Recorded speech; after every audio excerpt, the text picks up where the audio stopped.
오늘 우리에게 주시는 하나님의 말씀은 구약성경 호세아서 4장 6절 말씀입니다. 제가 봉독해 드리겠습니다. 이 계시의 말씀을 봉독할 때 다 함께 살아계신 하나님의 음성을 들으실 수 있기를 바랍니다. 내 백성이 지식이 없음으로 망하는도다. 내가 지식을 버렸으니 나도 너를 버려 내 제사장이 되지 못하게 할 것이요. 내가 내 하나님의 율법을 잊었으니 나도 내 자녀들을 잊어버리리라. 아멘. 우리는 아는 것이 힘이다. 그렇게 가르치는 분들의 충고를 들으며 성장했습니다.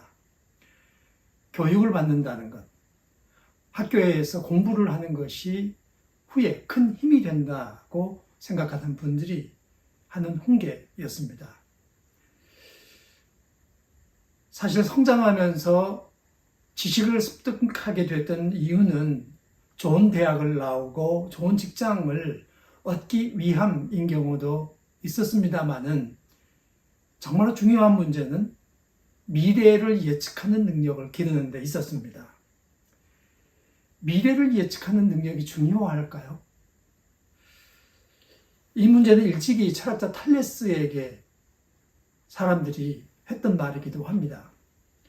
청년들을 데리고 다니면서 늘 철학을 가르치고 또 미래를 예측하는 것에 대한 얘기를 하는 탈레스에게 주민들이 도대체 그 쓸데없는 것들을 왜 젊은 사람들에게 가르치냐? 젊은 사람들이 일을 좀 하게 해라. 그렇게 얘기했습니다. 그때 탈레스가 정말로 중요한 것은 미래를 예측하는 능력입니다. 제가 돈을 벌지 않아서 그렇지 그게 돈이 되기도 합니다. 라고 얘기했습니다. 그리고 사람들이 하도 그렇게 공격을 하니까 그러면 내가 미래를 예측하는 능력이 얼마나 중요한가를 보여드리겠습니다. 이렇게 얘기했습니다. 그리고 그해 봄에 그 동네와 그 지경에 있는 올리브 기름을 짜는 기계, 축유기를 전부 사들였습니다. 사람들이 다 전 미쳤다고 생각했습니다. 약간의 값을 더 지불하면서 모든 기름 짜는 기계를 다 사들여 버리니까 저 사람이 도대체 지금 당장 필요하지 않는 기계를 뭐 때문에 돈을 더 주면서 사들이나 또 저거 이상한 짓 한다 이렇게 얘기를 했습니다. 가을이 됐네요. 여러분 그해 올리브 농사가 풍년이 됐습니다. 보관할 방법이 마땅치 않으니까 먹을 것은 먹고 말릴 것은 말렸는데 또 다른 방법으로 뭔가를 해야 되겠다 이렇게 생각하는 분들이 많아서 이걸 기름을 짜야겠다 생각을 하게 됐습니다. 그리고는 기름 짜는 집을 찾아보니까 없어요. 모든 기계는 다 탈레스가 가지고 있었습니다. 거기를 찾아가서 많은 사람들이 기름을 짰습니다. 그리고 적당한 값을 지불했습니다. 그해 가을에 탈레스가 큰 돈을 법니다. 그리고 나서 사람들에게 얘기합니다.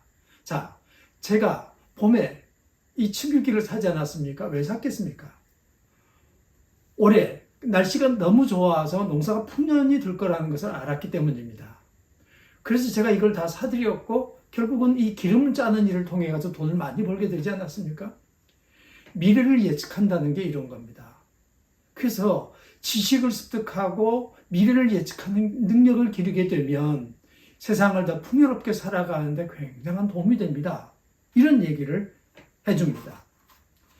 여러분, 우리가 지식을 습득하는 가장 중요한 이유 중에 하나입니다. 예측하는 능력 말입니다. 그 미래를 예측해내는 능력. 그런데 여러분, 우리가 지식을 습득하는 이유가 그게 전부일까요? 우선 그 문제 답하기 전에 이 지식의 종류가 뭐가 있는지에 대한 얘기부터 좀 해야 될 것 같습니다. 우리는 보통 지식, 그럼 그게 한 가지만 있다고 생각하죠. 특히 과학적인 지식, 뭐 이런 정도가 지식의 전부일 거라고 생각합니다. 근데 교육학자 넬러라는 사람이 있습니다. 미국에서 유명한 교육학자죠. 그가 지식은 최소한 5가지가 있다고 얘기합니다. 첫째는 경험적, 그러니까 다시 말하면 과학적 지식이죠.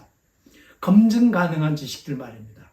두 번째는 직관적 지식입니다. 보지 않아도 이렇게 될 거라고 예측하는 거죠.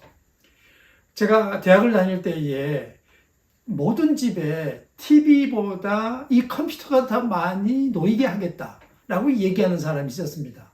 그때만 해도 사람들이 다 그게 무슨 소리야 무슨 있을 법한 얘기를 해야지. 저는 쓸데없는 소리를 왜 하나? 이렇게 얘기했습니다. 그렇게 말하는 사람이 누구였냐면 빌 게이츠였습니다. 그리고 나서 세상은 어떻게 됐느냐? 여러분 집안에 지금 TV보다 컴퓨터가 훨씬 더 많죠? 스마트폰도 사실 컴퓨터에 속한다고 보셔야 됩니다. 그러면 집에 여러분 컴퓨터가 텔레비전보다 훨씬 더 많은 세상이 되고 말았습니다. 그런 지식은 뭐냐? 직관적인 겁니다. 보지 않았는데 예측하는 거죠. 아신 대로 여러분 스마트폰도 이게 옛날에는 그냥 전화 통신 수단이었거든요. 근데 이게 컴퓨터로 연결되면서 이게 스마트폰으로 건너간다는 것을 우리 한국에 있는 회사들이 인식합니다. 그래서 삼성 같은 회사가 발벗고 뛰어들게 된 거죠. 전에는 여러분 노키아라고 하는 핸드폰이 있었거든요. 근데 그 회사는 거기에 뛰어들지 않았습니다. 어떻게 됐을까요?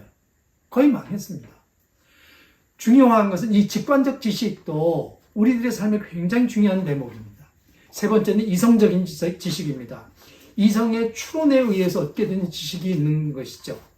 네 번째는 권위적 지식입니다. 우리는 블랙홀이 있다고 다 생각합니다. 여러분 블랙홀에 가보셨어요? 가본 사람 없습니다. 근데 왜 블랙홀이 있다고 생각합니까? 여러분 권위 있는 학자가 블랙홀이 있다 이렇게 얘기해서 우리는 그걸 받아들이는 겁니다. 무의식이 있다는 걸 아시나요?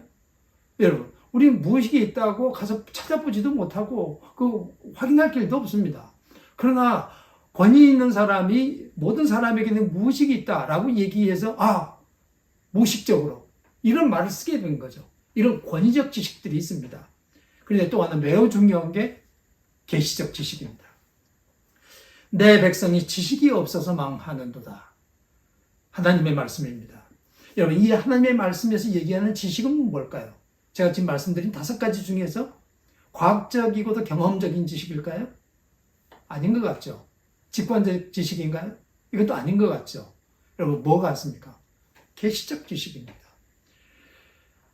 하나님께서 우리에게 당신의 모습을 열어 보여줘가지고 우리가 알게 되는 것들, 그걸 우리가 통칭의 계시적 지식 이렇게 얘기하는데, 여러분 이 계시적 지식의 지향점은 과학적 지식이 지향하고 있는 미래 예측 같은 그런 데 초점이 맞춰져 있는 게 아니라 놀랍게도 사랑에 초점이 맞춰져 있습니다.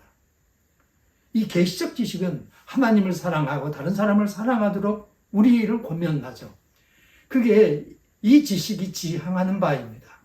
우리는 이 소중한 세상을 살아가는 동안 하나님을 사랑해야 합니다. 여러분, 하나님을 사랑하십시오. 물론 세상에 소중한 것들이 있습니다. 그 소중한 사람들도 있습니다. 사랑해야 될 사람들이 있는 거죠. 그런데 하나님은 더 높이 사랑하셔야 됩니다. 그게 우리 인생에 주어진 매우 중요한 미션입니다. 그리고 또 하나, 하나님을 사랑하는 마음으로 다른 사람들을 사랑해야 하는 것이죠.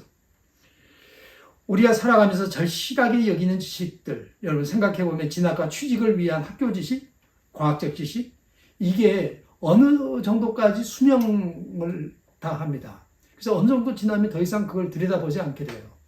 근데 그러고 나서 결혼하게 되고 누군가를 사랑하면서 아이를 낳게 되고 아이를 기르고 이럴 때에 매우 중요한 또 하나의 과제가 다가오는데 그게 바로 사랑입니다.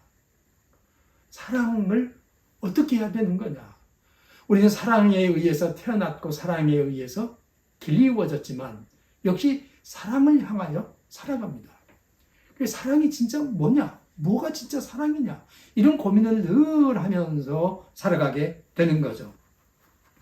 하나님은 인간을 사랑하셨습니다. 인간을 어떻게 사랑하셨어요? 요한복음에 보면 하나님이 독생자를 주시기까지 하나님이 세상을 이처럼 사랑하사 독생자를 주셨으니 이렇게 말합니다. 독생자를 주시기까지 하나님이 우리 인간을 사랑했습니다. 사람들은 누구나 자기가 가진 것을 더 가지려고 하죠. 그거 여러분 다른 사람에게 내놓으려고 하지 않습니다. 더 가지려고 하지 더 베풀려고 하지는 않거든요. 더 욕심을 내지 더 나누려고 하지는 않거든요. 근데 하나님은 당신을 열어서 당신이 가진 것을 다 주셨을 뿐만 아니라 심지어는 당신의 독생자까지 주시면서 우리를 사랑하셨습니다. 이 사랑에 물들여지시기 바랍니다. 그게 기독교적 사랑이죠. 근데 여러분, 이 기독교적 사랑은 그 사랑을 받는데 끝나지 않고 사랑하는 사람이 되어야 한다는 것입니다. 율법을 지키면서 하나님께서 내 이웃을 사랑해라 라고 얘기하신 이 하나님의 율법적인 가르침을 받아들이면서 또 다시 다른 사람을 사랑하는 것, 이게 오늘 우리 그리스도인들에게 주어져 있는 또 하나의 과제가 됩니다.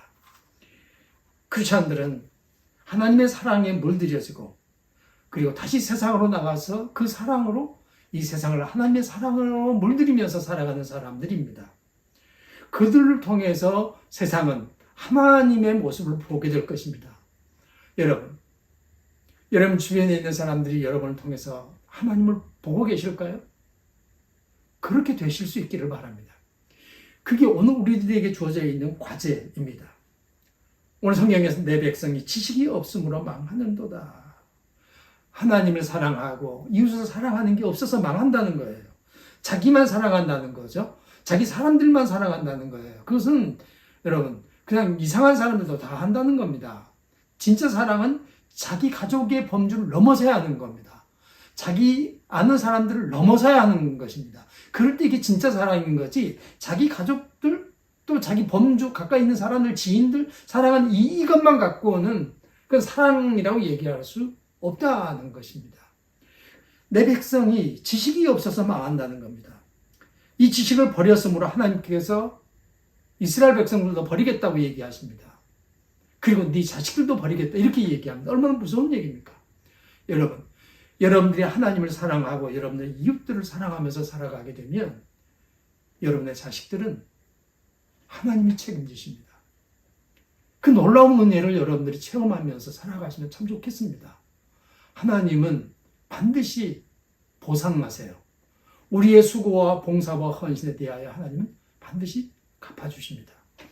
이 세상에서도 갚아주시고 천국 가서도 갚아주실 것이에요. 천국 가서도 갚아주실 것이고 이 세상에서도 틀림없이 갚아주십니다. 여러분이 아니면 여러분 자식들에게 갚으실 것이에요. 여러분 자식들이 더 잘 되기를 원하시나요? 그렇다면 하나님을 사랑하시기 바랍니다.